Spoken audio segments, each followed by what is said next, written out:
Hello and welcome again to this new episode on Bhagavad Gita. As you all know, we have already covered up to shlok number 30 of Bhagavad Gita. Bhagavad Gita contains 700 shloks. It is a part of Mahabharat, the Bhishma Parva of Mahabharat. In the earlier videos, we have already discussed the geography of this Mahabharat war. What are the warring sides? Which are the kings supporting Pandavas? Which are the kings supporting Kauravas? Okay. Now these kind of details we have already covered in the earlier videos. I'm not going to repeat it. Now from 31st to 40 shloks will be discussed in this video. Let us move into the shlok number 1 of this video, that is the 31st shlok of Bhagavad Gita. It says, Nimittani cha pashyami viparitani keshava na cha shreyo anupashyami hatva swajana mahave. थोड़ा सा और आगे पढ़ लें तो हम लोग इसको अर्थ को अच्छे से समझ पाएंगे. न कांचे विजयम कृष्णम न च राज्यम सुखानि च किम नो राज्येन गोविंद किम भोगैर जीवितेन वा. ओके, फिर आगे येषामर्थे कांचितम नो राज्यम भोगा सुखानि च त इमैव स्थिता युद्धे प्राणास्त्यक्त्वा धनानि च. फिर आगे देख लीजिए, आचार्य पितरा पुत्रास्तथैव च पितामह मातुला श्वसुरा पौत्रा श्याला संबंधिन स्थिता. नाउ एक और आगे पढ़ लें तो अर्थ समझना आसान हो जाएगा. एतान हन्तुमिच्छामि घ्नतो अपि मधुसूदन अपि त्रैलोक्य राज्यस्य हेतो किम नु मही कृते. ये 5 श्लोक हमने 31st से लेके 35th तक सुना. अच्छा, हम एक चीज और आप लोगों से रिक्वेस्ट करेंगे. भागवत गीता कोई भी मतलब किसी भी आप पब्लिकेशन का कोई भी ले सकते हैं. तो जो भागवत गीता आपको आप मतलब जब भी आप ये वीडियो देखें तो एक भागवत गीता साथ में रखें. तो ये एक तो श्लोक यहाँ मैं पढ़ भी रहा हूँ, प्रोनाउंसिएशन भी थोड़ा सा देख लीजिएगा. और दूसरी चीज ये है कि वहां अर्थ भी दिया हुआ है ना. हर कोई भी भगवत गीता आप लेंगे उसमें अर्थ दिया हुआ है. मैं कोशिश करूंगा कि समरी बनाते चलूं, आप भी साथ साथ पढ़ते चलेंगे. तो हम लोगों को अब मेरा देखिए इस सीरीज को लाने का ये बिल्कुल भी उद्देश्य नहीं है कि मैं किसी को बहुत धार्मिक बनाने का प्रयास कर रहा हूं. मेरा कहीं भी ये उद्देश्य नहीं है. मेरा सिर्फ उद्देश्य ये है कि भागवत गीता एक ह्यूमैनिटी के लिए एसेट की तरह है.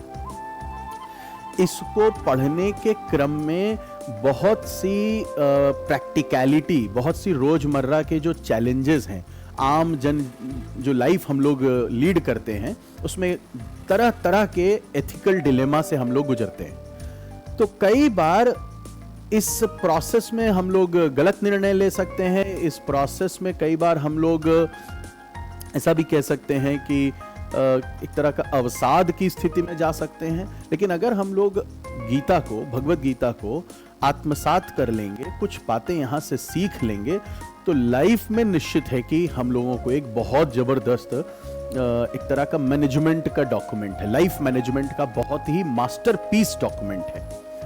तो इसको पढ़ने के क्रम में अब चूंकि जो लिखा है उसी तरह से स्टोरी आगे चलेगी, उसी तरह से बातें आगे चलेंगी, लेकिन हम इसको एक एज अ लाइफ लेसन की तरह समझने की कोशिश करेंगे. तो the point what I want to make is कि एक गीता साथ में रखिए, इस वीडियो को समझिए और साथ साथ पढ़ते भी चलिए, या आप वीडियो देखने के बाद पढ़ लीजिए उन 5-5 श्लोकों को. तो धीरे धीरे करके मैं खुद ही मतलब ये प्रोजेक्ट लेते समय भी मुझे इस बात का आइडिया था कि बड़ा लंबा प्रोजेक्ट होगा, बहुत ज़्यादा मोटिवेशन कभी कभी नहीं आता. मैं खुद जो अर्जुन जिस डिलेमा से गुजर रहे हैं उसको मैं खुद फील कर रहा हूँ. बार पूरा सब सेटअप बनाना पड़ता है, वीडियो रिकॉर्ड करना पड़ता है, उसको एडिट करवाना पड़ता है.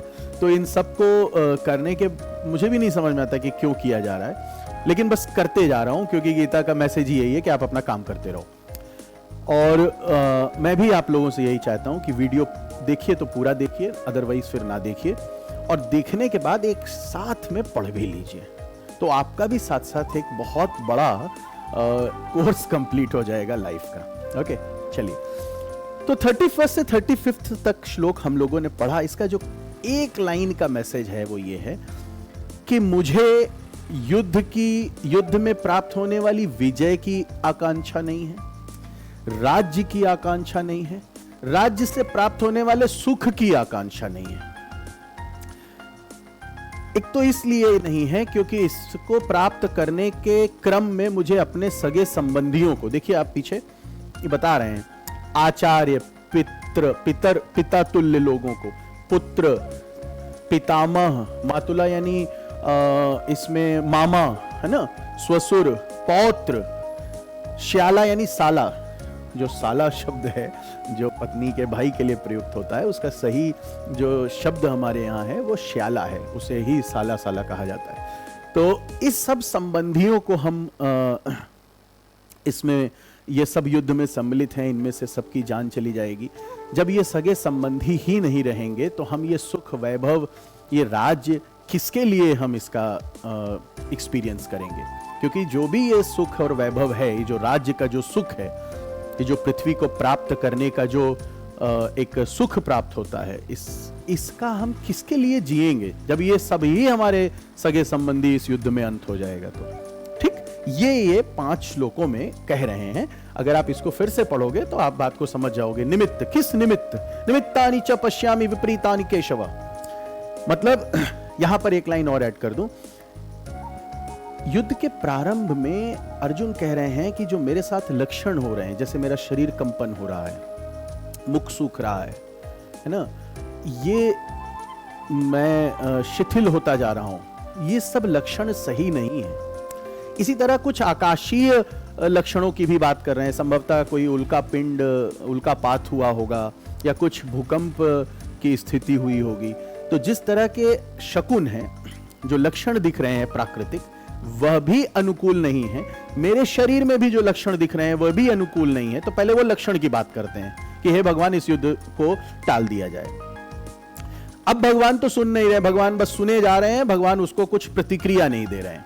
तो अगली बात कह रहे हैं कि यहां पे अपने स्वजन को मारने का जो हमको आगे मिलेगा, जैसे आगे देखिए क्या कह रहे हैं, न कांक्षे विजयम कृष्णम न च राज्यम सुखानि च। यानी मुझे युद्ध की भी इच्छा नहीं है, मुझे विजय की इच्छा नहीं है, राज्य की इच्छा नहीं है, सुख की इच्छा नहीं है। क्या करूंगा मैं ऐसे? जब मुझे इच्छा ही नहीं है तो मैं इस वैभव को भोग के क्या प्राप्त करूंगा? फिर क्या कह रहे हैं, ये शामर्थे कांचितम नो राज्यम भोगा सुखानि च त इमैव स्थिता युद्धे प्राणास्त्यक्त्वा धनानि च। कह रहे हैं कि बहुत से सगे संबंधी हमारे सब प्राण को और धन को त्याग के युद्ध के लिए सम्मिलित हुए हैं।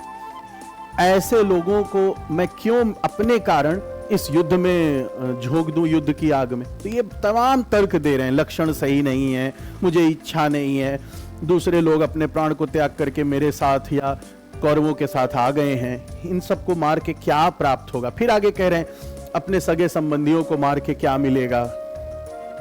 आगे फिर वही बात है ना।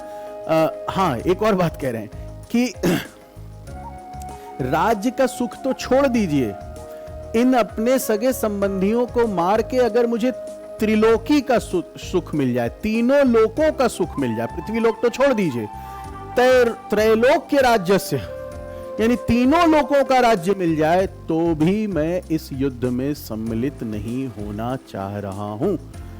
यह बात बहुत ही विरोधाभासी है।